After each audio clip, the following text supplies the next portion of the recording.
పోలవరం ముంపు సమస్యలపై తెలంగాణ జాగృతి ఆధ్వర్యంలో సోమాజిగూడ ప్రెస్ క్లబ్ లో కవిత రౌండ్ టేబుల్ సమావేశాన్ని నిర్వహించారు. ప్రస్తుతం కవిత మాట్లాడుతున్నారు. లైవ్ చూద్దాం. ఇక్కడికి వచ్చినటువంటి మా నాయకులందరూ కూడా మరి ఇప్పుడు మాట్లాడతారు. నేను ఇంట్రడక్షన్ ఇవ్వాలి అన్నటువంటి ఉద్దేశంతో ఇప్పుడు మాట్లాడడం జరిగింది.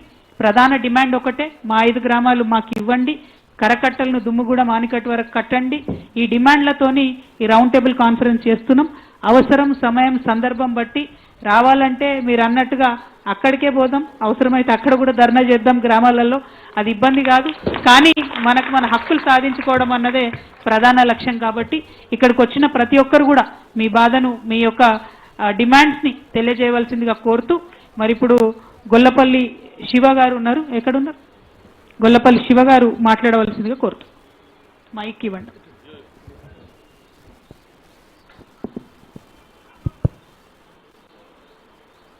ఈనాటి రౌండ్ టేబుల్ సమావేశం తెలంగాణపై జలఖడ్గం సమావేశం ఏర్పాటు చేసినటువంటి తెలంగాణ రాష్ట్ర జాగృతి అధ్యక్షురాలు శ్రీమతి కల్వకుంట్ల కవిత గారికి, మరి జాగృతి సభ్యులకు, ప్రెస్ క్లబ్ వారికి, పుర ప్రముఖులకు, ఇక్కడికి వచ్చినటువంటి అందరికీ కూడా మీ అందరూ కూడా నమస్కారాలు తెలియజేసుకుంటూ, మా గోడుని వెళ్ళబుచ్చడానికి ఈ యొక్క ప్లాట్ఫామ్ కల్పించడం మీకు ధన్యవాదాలు తెలియజేసుకుంటూ, ముఖ్యంగా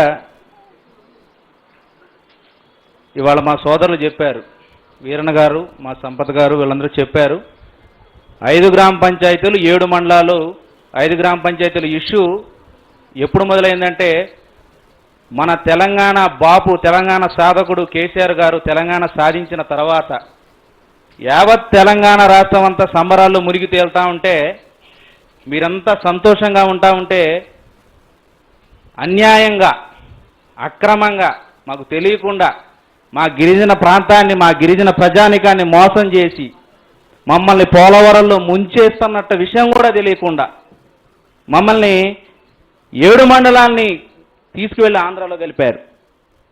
ఆ రోజు ఇప్పుడు ముఖ్యమంత్రిగా ఉన్నటువంటి ఆంధ్రప్రదేశ్ ముఖ్యమంత్రి చంద్రబాబు గారు, నేను ఈ మండలాలు కలపకపోతే నేను ప్రమాణ స్వీకారం కూడా చేయనని రాత్రికి రాత్రి కుటిల చాణక్య నీతిని అమలు చేసి ఈ ముప్పు మండలాన్ని తీసుకువెళ్ళి అటు కలిపారు.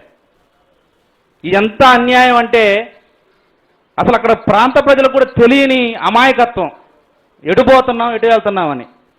ఇక్కడ బాపు కూడా ఏం చేయలేని పరిస్థితి ఆ రోజు కేసీఆర్ గారు. అయినప్పటికీ మా బాధని ఆయన ఎన్నోసార్లు వెళ్ళి